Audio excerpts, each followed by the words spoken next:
നമസ്കാരം. ഇതാരാ? ഇത് മധുര, എന്റെ ഇവിടെ അടുത്തൊരു കോൺവെന്റിലെ സിസ്റ്ററാണ്. മൂഞ്ചി കണ്ടാ അറിയാം. 30 യൂറോ. കുറച്ചുകൂടെ കയറ്റിപ്പിടിക്കുക. Do you need some space? Yes, need space. നിലപാടുകളുടെ രാജകുമാരൻ എന്നൊക്കെ അറിയപ്പെടുന്ന പൃഥ്വിരാജ്, അതേപോലെ തന്നെ നിലപാടുകളുടെ രാജകുമാരി എന്ന് ഫാൻസൊക്കെ വിശേഷിപ്പിക്കുന്ന പാർവതി തിരുവോത്ത്, ഇവർ രണ്ടുപേരും കൂടെ ഒന്നിച്ചഭിനയിച്ച മൈ സ്റ്റോറി എന്ന സിനിമയിലെ ഒരു ഭാഗമാണ് നിങ്ങൾ കണ്ടത്.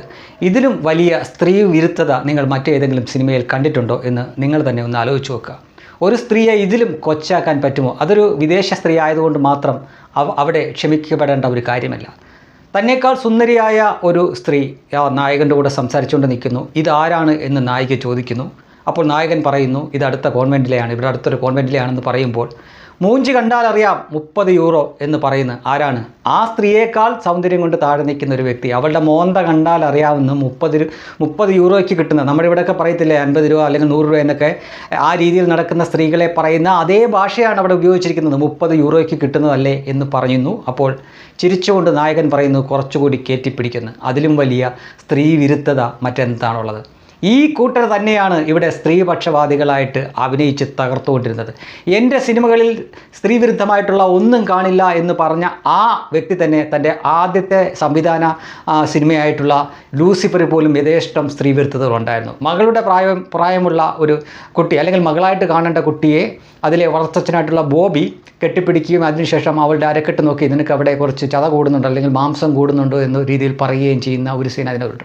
അതിൻ്റെ ക്ലൈമാക്സ് രംഗത്തിൽ ഒരു സൈഡിൽ കൂടെ സ്റ്റീഫൻ നെടുമ്പള്ളിയുടെ അഥവാ ഈ അബ്രഹാം ഖുറേഷി പ്രതികാരം ചെയ്യുമ്പോൾ ബോബിയെ കൊല്ലുമ്പോൾ അതിന് പശ്ചാത്തലമായിട്ട് വലിയ ഈ ക്ലബ്ബിലൊക്കെ കാണിക്കുന്ന നിശ ക്ലബ്ബിൽ കാണിക്കുന്ന കണക്കുള്ള ഡാൻസും അല്പ വസ്ത്രം ധരിച്ചവരൊക്കെ ആയിട്ടുണ്ട്. അതില്ലെങ്കിലും ആ സിനിമയ്ക്ക് ഒരു കുഴപ്പമില്ലായിരുന്നു. അതും ഈ സ്ത്രീപക്ഷപാതം പറയുന്ന ആളുടെ സിനിമയിൽ തന്നെ വന്നു. പിന്നെ ഇനി ആ നിലപാടുകാരിയെ ഒന്ന് നോക്കുക.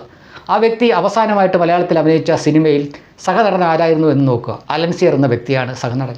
അലൻസിയറിൻ്റെ പേരിൽ 2 വ്യത്യസ്തമായിട്ടുള്ള സമയങ്ങളിൽ സ്ത്രീ ആരോപണങ്ങൾ, അതായത് സ്ത്രീ പീഡന ആരോപണങ്ങൾ വന്നിട്ടുള്ള വ്യക്തിയാണ്. ആരോപണ വിധേയനാണ്. ആ വ്യക്തിയാണ് കൂടെ അഭിനയിച്ചിരിക്കുന്നത്. അപ്പോൾ ഈ നിലപാട് എന്നത് ഈ തള്ളിമറിക്കാൻ, മാധ്യമങ്ങളുടെ മുന്നിൽ തള്ളിമറിക്കാൻ വേണ്ടി മാത്രമുള്ളതാണ് എന്ന് പ്രവൃത്തിയിലൂടെ തെളിയിച്ച 2 പേരാണ്.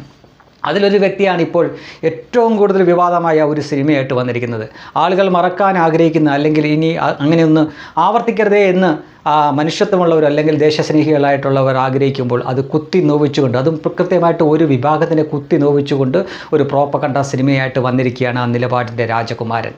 കൃത്യമായും അതിനകത്ത് മറ്റൊരു വലിയ ഉഡായ്പ കൂടി അവർ ബോധപൂർവം ചെയ്തു വെച്ചിട്ടുണ്ട്. അതിൽ IUF എന്നത് UDFിനെയാണ് ഉദ്ദേശിക്കുന്നതെങ്കിൽ BJPക്ക് വേറെ പേരിട്ട് അവർ കൊടുക്കുന്നുണ്ട്. അതുപോലെ തന്നെ CPMനും വേറെ പേരിട്ട് കൊടുക്കുന്നുണ്ട്. എന്നാൽ NIA അവർ NIA എന്ന് തന്നെയാണ് അവിടെ കാണിച്ചിരിക്കുന്നത്. എംബ്ലം പോലും കറക്റ്റാണ്. അതായത് ED പറ്റി നമ്മളിൽ പലർക്കും, അതായത് ഈ എതിരാളികൾക്കും അതിൻ്റെ ED അറസ്റ്റ് ചെയ്ത് പലരെയും കൊണ്ടുപോകുമ്പോൾ, അല്ലെങ്കിൽ റെയ്ഡ് ചെയ്ത് പലരെയും കൊണ്ടുപോകുമ്പോൾ അവരുടെയൊക്കെ ഫാൻസും പലപ്പോഴും പറയുന്നുണ്ട് ED ഈ രാഷ്ട്രീയ പ്രേരിതമായിട്ട് അന്വേഷിക്കും അല്ലെങ്കിൽ അറസ്റ്റ് ചെയ്യുന്നൊക്കെ. പക്ഷേ അങ്ങനെ ഒരു പഴി പോലും NIA പറ്റി ആർക്കുമില്ല. ഒരുപക്ഷേ സുഡാപ്പികൾക്കോ ജിഹാദികൾക്കോ മാത്രമാണ്. PFI ഒക്കെ നിരോധിച്ചുകൊണ്ട് അവരെ അറസ്റ്റ് ചെയ്തുകൊണ്ട് പോയപ്പോൾ അത്തരക്കാർക്ക് NIAയോട് ചിലപ്പോൾ ഒരുപക്ഷേ ദേഷ്യം കാണും, പക കാണും. മറ്റ് സാധാരണക്കാർക്ക് ആർക്കും NIAയോടൊരു വിരോധവുമില്ല, പകയുമില്ല. നമ്മളൊക്കെ തീവ്രവാദികളുടെ തോക്കിനിരയാവാതെ ജീവനോട് ഇരിക്കാൻ കാരണമായിട്ട് സ്വന്തം ജീവൻ പോലും നോക്കാതെ നമുക്ക് വേണ്ടി പൊരുതുന്നവർ, അന്വേഷിക്കുന്നവരാണ് NIA പോലുള്ളവർ. അവരെ താറടിച്ച് കാണിക്കാൻ വേണ്ടിയിട്ടാണ് ഈ സിനിമ ഉപയോഗിച്ചിരിക്കുന്നത്. നമുക്കെല്ലാവർക്കും അറിയാം, മണി ലോണ്ടറിങ് കേസ് വരുമ്പോൾ അത് അന്വേഷിക്കാൻ വരുന്നതും അറസ്റ്റ് ചെയ്യാൻ വരുന്നതും ED ആണ്. ED അറസ്റ്റ് ചെയ്യുന്നു, പിന്നീട് കോടതി കൊടുക്കുമ്പോൾ അതിൽ തീവ്രവാദ ബന്ധമുണ്ടെങ്കിലോ അല്ലെങ്കിൽ രാഷ്ട്രവിരുദ്ധമായിട്ടുള്ള കാര്യങ്ങളുണ്ടെങ്കിൽ മാത്രം സർക്കാരോ അല്ലെങ്കിൽ EDയുടെ ശുപാർശ പ്രകാരം അത് പിന്നീടാണ് NIAക്ക് ആ കേസ് കൈമാറുന്നത്. എന്നാൽ ഈ സിനിമയിൽ കാണിച്ചിരിക്കുന്നത് മണി ലോണ്ടറിങ് കേസിൽ ആദ്യം തന്നെ NIA അറസ്റ്റ് ചെയ്യാൻ വരുന്നതായിട്ട്. അങ്ങനെ ഒരു നിയമമേ ഇല്ല, അങ്ങനെ ഒരു നടപടിയേ ഇല്ല. അപ്പോൾ NIA രാഷ്ട്രീയ പ്രേരിതമായിട്ട് പ്രവർത്തിക്കുന്ന ഒരു സംഘടനയാണ് അല്ലെങ്കിൽ ഒരു സംവിധാനമാണ് എന്ന് വരുത്തി തീർത്ത് അതിൻ്റെ വിശ്വാസ്യത താർക്കാൻ വേണ്ടി ബോധപൂർവം തന്നെ പൃഥ്വിരാജ് ചെയ്തു വെച്ചതാണത്. അതിനോട് മാപ്പ് കൊടുക്കാനേ പറ്റില്ല, ക്ഷമിക്കാനേ പറ്റില്ല. നമ്മുടെ രാജ്യത്തിൻ്റെ സംവിധാനങ്ങളെ മനഃപൂർവ്വം ഇകഴ്ത്തി ഇത് മോശമാണെന്ന് വരുത്തി തീർക്കാൻ വേണ്ടിയിട്ടാണ് ആ സിനിമയിലൂടെ ഇങ്ങനെയൊരു കള്ളം പടച്ചുവിട്ടത്. മണി ലോണ്ടറിങ് കേസിൽ തീർച്ചയായിട്ടും ED ആണ് അന്വേഷിക്കാൻ വരുന്നത്, ED ആണ് അറസ്റ്റ് ചെയ്യുന്നത്. അവിടെ NIA വരാറില്ല. NIA വരണമെങ്കിൽ അതിൻ്റെ നടപടിക്രമങ്ങളുണ്ട്. എന്നാൽ ഇതിലെ മഞ്ജു വാര്യർ എന്ന കഥാപാത്രത്തിനെ അറസ്റ്റ് ചെയ്യാൻ വേണ്ടി വരുന്നത് NIA ആക്കി കാണിച്ചിരിക്കുന്നു. അവരുടെ എംബ്ലം ഉപയോഗിച്ചിരിക്കുന്നു, NIA എന്ന പേര് ഉപയോഗിച്ചിരിക്കുന്നു. അവിടെയാണ് നമ്മൾ ഈ നിലപാടുകാരൻ്റെ ഇരട്ടത്താപ്പ് മനസ്സിലാക്കേണ്ടത്. രാഷ്ട്രീയ പാർട്ടികളുടെ പേര് പോലും അതുമായിട്ട് സാമ്യമില്ലാത്ത തരത്തിലാണ്, വേറെയാണ് അവർ മറു പേരുകളാണ് അതിൽ ഉപയോഗിച്ചിരിക്കുമ്പോൾ ഇവിടെ കൃത്യമായിട്ടും NIA എന്നും ED എന്നും ഉദ്ദേശിക്കുമ്പോൾ നമ്മുടെ ഈ രാജ്യത്തെ സംരക്ഷിച്ച് നിർത്തുന്ന നമ്മുടെ അന്വേഷണ ഏജൻസികളായിട്ടുള്ള അഭിമാനത്തോടെ നമുക്ക് ചൂണ്ടിക്കാണിക്കാവുന്ന നമ്മുടെ അന്വേഷണ ഏജൻസികളെ ഇകഴ്ത്താൻ വേണ്ടിയിട്ടാണ് ചെയ്തു വെച്ചിരിക്കുന്നത്. NIA ഉദ്യോഗസ്ഥനെ കൊല്ലുന്നു, ആഭ്യന്തരമന്ത്രിയെ കൊല്ലുന്നു, ഇവിടുത്തെ അധികാരം പിടിക്കാൻ വേണ്ടിയിട്ട് കേരളത്തിൻ്റെ അധികാരം പിടിക്കാൻ വേണ്ടിയിട്ട് മുല്ലപ്പെരിയാർ തകർക്കുമെന്ന് പറയുന്ന കേന്ദ്രമന്ത്രി എത്ര വിഡിതമാണെന്ന് നോക്കുക. ആകെ 2 തുറമുഖവും 4 എയർപോർട്ടുമാണ് ഇവിടെ ഉള്ളത്. ഇവിടെ എന്തോ ഉണ്ട പുഴുങ്ങി വെച്ചിരിക്കുന്നു എന്ന പോലെയാണ് കേരളത്തെ പറ്റി മറ്റുള്ളവർ സംസാരിക്കുന്നത്. 25 എയർപോർട്ടുകളാണ് ഉത്തർപ്രദേശിലുള്ളത്, ചെറുതും വലുതുമായിട്ടുള്ള. എത്ര എക്സ്പ്രസ് ഹൈവേകളുണ്ട് അവിടെ. ഇവിടത്തെക്കാളും പ്രകൃതി സമ്പത്ത് കൊണ്ടും മറ്റ് പല കാരണങ്ങൾ കൊണ്ടും സമ്പന്നമായിട്ടുള്ള ഒരുപാട് സംസ്ഥാനങ്ങൾ BJP ഇതിനകം തന്നെ ഭരിക്കുന്നുണ്ട്. 17ഓളം സംസ്ഥാനങ്ങൾ അവർ ഒറ്റയ്ക്കും വേറെ കുറച്ച് സംസ്ഥാനങ്ങളിൽ സഖ്യകക്ഷിയായിട്ട് ഭരിക്കുന്നുണ്ട്. അവരെ സംബന്ധിച്ചിടത്തോളം കേരളത്തിൻ്റെ അധികാരം പിടിക്കുക എന്നത് പിണറായി വിജയനെ എടുത്ത് മാറ്റിയിട്ട് കേന്ദ്രഭരണം നേരെ കൊടുത്താൽ മാത്രം മതി. അതിന് പല കാരണങ്ങളുണ്ട്. സുപ്രീം കോടതി പോലും ഇടപെടില്ല. കാശ്മീരിൽ അത് ചെയ്യാമെങ്കിൽ പിന്നെ കേരളത്തിൽ ചെയ്യാൻ ഒരു പാടുമില്ല.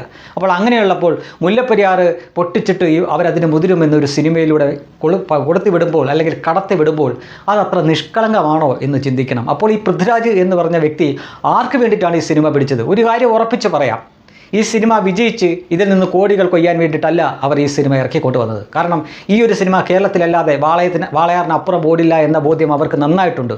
ഈ സിനിമ വിജയിക്കുക എന്നതുമല്ല അവരുടെ ലക്ഷ്യം, മറിച്ച് ആർക്കോ വേണ്ടി എന്തുദ്ദേശത്തിന് വേണ്ടിയിട്ടാണോ ഇറക്കിയത് അത് അവർ സാധിച്ചു എന്നതാണ്. കഴിഞ്ഞുപോയ കാര്യങ്ങൾ പിന്നെയും ആളുകളെ സമൂഹത്തിൽ 2 തട്ടിലാക്കി ആ സ്പർദ്ധ വളർത്താനും പറ്റുമെങ്കിൽ കലാപം ഉണ്ടാക്കാനും വേണ്ടി മാത്രമാണ് ആ സിനിമ പടച്ചുവിട്ടത്. പലപ്പോഴും നിലപാടിൻ്റെ പേരിൽ ഇവർ നിലപാടിൻ്റെ രാജകുമാരനും രാജകുമാരിയാണ് എന്ന് തെറ്റിദ്ധരിച്ചിരിക്കുന്ന ആളുകളെ ഇവരുടെ നിലപാടിൻ്റെ കാപട്യം മനസ്സിലാക്കാൻ വേണ്ടിയിട്ടാണ് ഞാൻ ആദ്യം ആ സിനിമയിലെ രംഗങ്ങൾ കാണിച്ചത്. അത് കണ്ടു കഴിയുമ്പോൾ സാമാന്യ ബുദ്ധിയുള്ളവർക്ക് നിങ്ങൾക്ക് മനസ്സിലാവും അവരുടെ നിലപാടും അവരുടെ നിലപാടില്ലായ്മയും. ആ കൂട്ടരിൽ ഒരുവനാണ് ഈ സിനിമയും കൊണ്ട് വന്നത് എന്ന യാഥാർത്ഥ്യം നിങ്ങൾ മറന്നു പോകരുത്.